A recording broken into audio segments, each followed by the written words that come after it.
Josué, chapitre 6. Jéricho était fermé, barricadé devant les Israélites.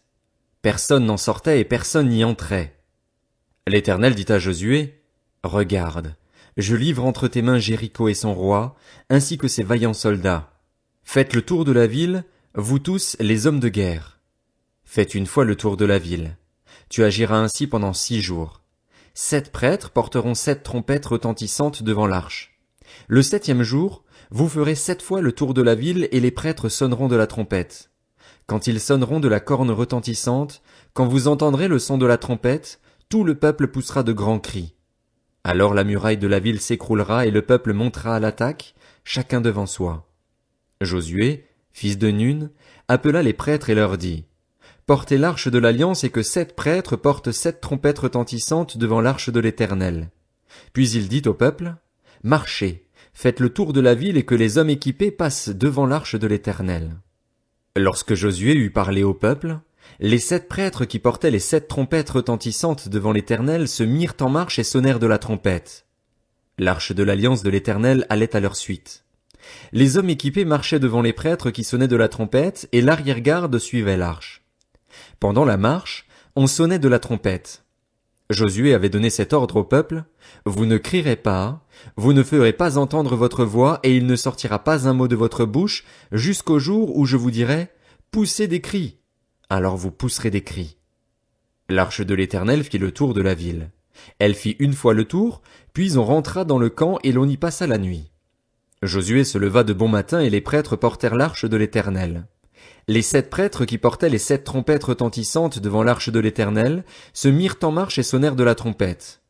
Les hommes équipés marchaient devant eux et l'arrière-garde suivait l'arche de l'Éternel. Pendant la marche, on sonnait de la trompette. Ils firent une fois le tour de la ville, le 2e jour, puis ils retournèrent dans le camp. Ils agirent de même pendant 6 jours. Le 7e jour, ils se levèrent de bon matin dès l'aurore, et ils firent de la même manière 7 fois le tour de la ville. Ce fut le seul jour où ils firent 7 fois le tour de la ville. La 7e fois, comme les prêtres sonnaient de la trompette, Josué dit au peuple, « Poussez des cris, car l'Éternel vous a livré la ville. La ville sera vouée à l'Éternel, elle et tout ce qui s'y trouve. Mais on laissera la vie à Rahab la prostituée et à tous ceux qui seront avec elle dans sa maison, parce qu'elle a caché les messagers que nous avions envoyés. Seulement, gardez-vous bien de toucher à ce qui sera voué à la destruction. En effet, si vous preniez de ce que vous aurez voué à la destruction, vous mettriez le camp d'Israël sous une menace de destruction et vous causeriez son malheur. Tout l'argent et tout l'or, tous les objets en bronze et en fer seront consacrés à l'Éternel et entreront dans le trésor de l'Éternel. » Le peuple poussa des cris et les prêtres sonnèrent de la trompette. Lorsque le peuple entendit le son de la trompette, il poussa de grands cris et la muraille s'écroula. Le peuple monta dans la ville, chacun devant soi. Ils s'emparèrent de la ville et vouèrent à la destruction, en le passant au fil de l'épée, tout ce qui s'y trouvait, hommes et femmes, enfants et vieillards, jusqu'aux bœufs, aux brebis et aux ânes. Josué dit aux 2 hommes qui avaient exploré le pays, « Entrez dans la maison de la femme prostituée et faites-en sortir cette femme et tous les siens, comme vous le lui avez juré. » Les jeunes espions entrèrent chez Rahab et en firent sortir Rahab, son père, sa mère, ses frères et tous les siens. Ils firent sortir tous les membres de sa famille et les installèrent en lieu sûr, à l'extérieur du camp d'Israël. Ils brûlèrent la ville et tout ce qui s'y trouvait. Toutefois, ils mirent dans le trésor de la maison de l'Éternel l'argent, l'or et tous les objets en bronze et en fer. Josué laissa la vie à Rahab la prostituée, à sa famille et à tous les siens. Elle a habité au milieu d'Israël jusqu'à aujourd'hui, parce qu'elle avait caché les messagers que Josué avait envoyés pour explorer Jéricho. Ce fut alors que Josué jura, « Maudit soit devant l'Éternel l'homme qui se lèvera pour reconstruire cette ville de Jéricho. Il en jettera les fondations au prix de son fils aîné et il en posera les portes au prix de son plus jeune fils. » L'Éternel fut avec Josué et l'on parla de lui dans tout le pays. Josué, chapitre 7. Les Israélites commirent un acte d'infidélité au sujet des biens voués à la destruction. Akan, fils de Carmi, petit-fils de Zabdi et descendant de Zérar, de la tribu de Juda, prit des biens ainsi consacrés, et la colère de l'Éternel s'enflamma contre les Israélites. De Jéricho, Josué envoya des hommes vers Haï, qui est situé près de Beth-Aven, à l'est de Béthel. Il leur dit, « Montez explorer le pays. » Ces hommes montèrent explorer Haï. De retour vers Josué, ils lui dirent, il est inutile de faire monter tout le peuple à l'attaque, 2000 ou 3000 hommes suffiront pour battre Haï. Ne donne pas cette fatigue à tout le peuple, car eux sont en petit nombre. Ainsi, 3000 hommes environ se mirent en marche, mais ils prirent la fuite devant les habitants d'Haï. Les habitants d'Haï leur tuèrent environ 36 hommes.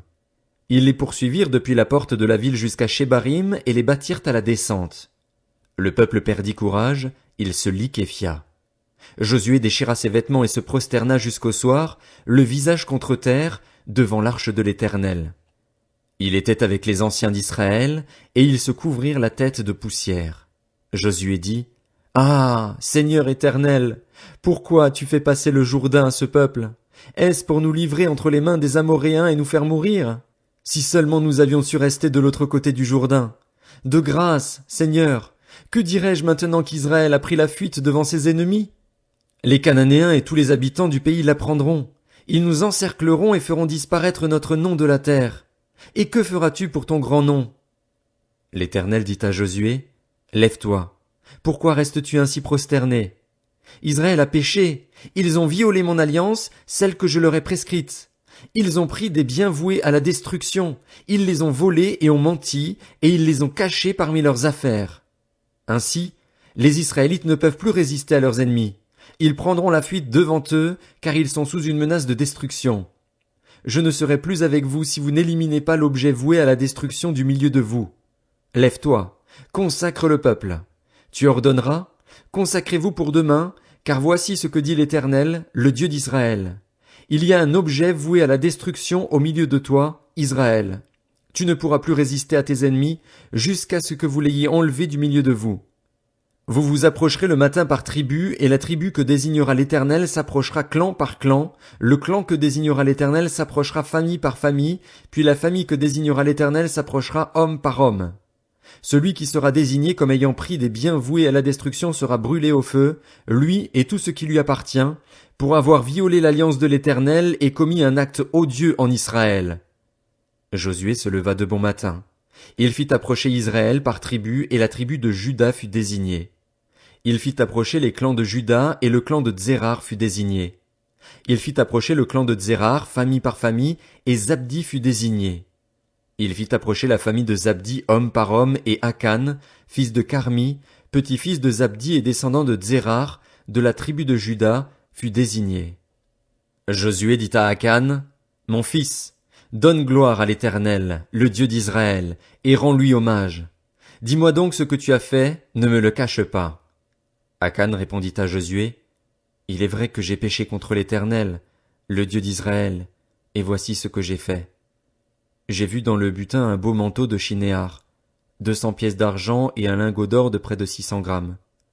J'en ai eu envie et je les ai pris. Ils sont cachés dans la terre, dans ma tente, et l'argent est dessous. » Josué envoya des hommes qui coururent à la tente. Les objets étaient bien cachés dans la tente d'Akan, et l'argent était bien dessous. Ils les prirent dans la tente, les apportèrent à Josué et à tous les Israélites et les déposèrent devant l'Éternel. Josué et tout Israël avec lui prirent Akan, fils de Tsérar, l'argent, le manteau, le lingot d'or, les fils et les filles d'Akan, ses bœufs, ses ânes, ses brebis, sa tente et tout ce qui lui appartenait. Ils les firent monter dans la vallée d'Acor.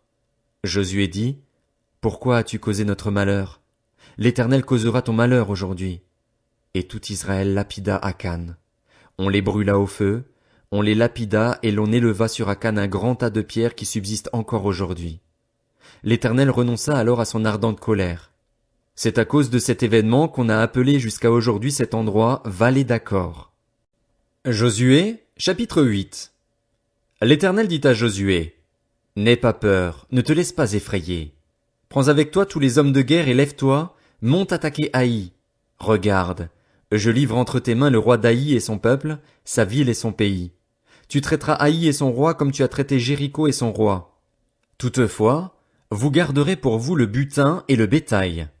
Place une embuscade derrière la ville. » Josué se leva avec tous les hommes de guerre pour monter attaquer Haï. Il choisit 30 000 vaillants hommes, qu'il fit partir de nuit et auxquels il donna cet ordre. « Écoutez, vous vous mettrez en embuscade derrière la ville. Ne vous éloignez pas beaucoup de la ville et soyez tous prêts. De mon côté, avec tout le peuple qui m'accompagnera, nous nous approcherons de la ville. Quand ils sortiront à notre rencontre comme la première fois, nous prendrons la fuite devant eux. Ils nous poursuivront jusqu'à ce que nous les ayons attirés loin de la ville, car ils se diront, ils fuient devant nous comme la première fois. Et nous prendrons la fuite devant eux. Vous quitterez alors votre cachette et vous vous emparerez de la ville, et l'Éternel, votre Dieu, la livrera entre vos mains. Quand vous aurez pris la ville, vous y mettrez le feu. Vous agirez comme l'Éternel l'a dit, c'est l'ordre que je vous donne. Josué les fit partir et ils allèrent se placer en embuscade entre Béthel et Haï, à l'ouest d'Haï. Quant à Josué, il passa cette nuit-là au milieu du peuple. Josué se leva de bon matin, passa le peuple en revue et marcha contre Haï. Il était à la tête du peuple avec les anciens d'Israël. Tous les hommes de guerre qui l'accompagnaient montèrent et s'approchèrent d'Haï. Une fois arrivés en face de la ville, ils installèrent leur camp au nord d'Haï, dont ils étaient séparés par la vallée. Josué prit environ 5000 hommes et les plaça en embuscade entre Béthel et Haï, à l'ouest de la ville. Lorsque tout le camp eut pris position au nord de la ville, et l'embuscade à l'ouest de la ville, Josué s'avança cette nuit-là au milieu de la vallée. Lorsque le roi d'Haï vit cela, les habitants d'Haï s'empressèrent de se lever et sortirent à la rencontre d'Israël pour le combattre. Le roi se dirigea avec tout son peuple vers un endroit fixé, du côté de la plaine, sans savoir qu'il y avait derrière la ville une embuscade contre lui. Josué et tout Israël firent semblant d'être battus devant eux et s'enfuirent par le chemin du désert. Alors tout le peuple qui était dans la ville se rassembla pour se mettre à leur poursuite. Ils poursuivirent Josué et furent ainsi attirés loin de la ville. Tous les hommes d'Haï et de Béthel, sans exception, sortirent contre Israël. Ils laissèrent la ville ouverte et poursuivirent Israël. L'Éternel dit à Josué, « Tends vers Haï le javelot que tu tiens, car je vais la livrer en ton pouvoir. » Josué tendit le javelot qu'il tenait vers la ville. Dès qu'il eut tendu la main, les hommes en embuscade sortirent rapidement de l'endroit où ils étaient. Ils pénétrèrent dans la ville, s'en emparèrent et s'empressèrent d'y mettre le feu. En regardant derrière eux, les habitants d'Haï virent la fumée de la ville monter vers le ciel, et ils ne purent se sauver d'aucun côté. Le peuple qui fuyait vers le désert se retourna contre ses poursuivants. En effet, Josué et tout Israël, voyant que la ville avait été prise par les hommes de l'embuscade, et que la fumée de la ville montait, se retournèrent et battirent les habitants d'Haï. Les autres sortirent de la ville à leur rencontre et les habitants d'Haï furent cernés de tous côtés par Israël. Israël les battit sans leur laisser un survivant ni un fuyard. Ils prirent le roi d'Haï vivant et l'amenèrent à Josué. Lorsqu'Israël eut fini de tuer tous les habitants d'Haï dans la campagne, dans le désert où ceux-ci l'avaient poursuivi, en les passant jusqu'au dernier au fil de l'épée, tout Israël revint vers Haï et la frappa du tranchant de l'épée. Il y eut au total 12 000 personnes tuées ce jour-là, hommes et femmes confondus, tous habitants d'Haï. Josué ne retira pas la main qu'il tenait tendue avec le javelot tant que tous les habitants ne furent pas exterminés. Toutefois, Israël garda pour lui le bétail et le butin de cette ville, conformément à l'ordre que l'Éternel avait donné à Josué. Josué brûla Haï et en fit pour toujours un tas de ruines qui subsistent encore aujourd'hui. Il fit pendre le roi d'Haï à une potence et l'y laissa jusqu'au soir. Au coucher du soleil, Josué ordonna qu'on descende son cadavre du bois. On le jeta à l'entrée de la ville et l'on éleva sur lui un grand tas de pierres qui subsistent encore aujourd'hui. Alors Josué construisit un autel en l'honneur de l'Éternel, le Dieu d'Israël, sur le mont Ébal, comme Moïse, le serviteur de l'Éternel, l'avait ordonné aux Israélites. Il le construisit en respectant ce qui est écrit dans le livre de la loi de Moïse, c'était un autel en pierre brute, qu'on ne travailla pas avec le fer. Ils y offrirent des holocaustes à l'Éternel et ils présentèrent des sacrifices de communion. Là, Josué écrivit sur les pierres une copie de la loi que Moïse avait écrite devant les Israélites. Tout Israël, avec ses anciens, ses officiers et ses juges, se tenait des deux côtés de l'arche, devant les prêtres, les Lévites, qui portaient l'arche de l'alliance de l'Éternel. Les étrangers comme les Israélites de naissance étaient là, une moitié du côté du mont Garizim, l'autre moitié du côté du mont Ébal, conformément à l'ordre qu'avait précédemment donné Moïse, le serviteur de l'Éternel, pour bénir le peuple d'Israël. Josué lut ensuite toutes les paroles de la loi, les bénédictions et les malédictions, suivant ce qui est écrit dans le livre de la loi. Il lut la totalité de ce que Moïse avait prescrit devant toute l'assemblée d'Israël, avec les femmes et les enfants ainsi que les étrangers qui vivaient au milieu d'eux.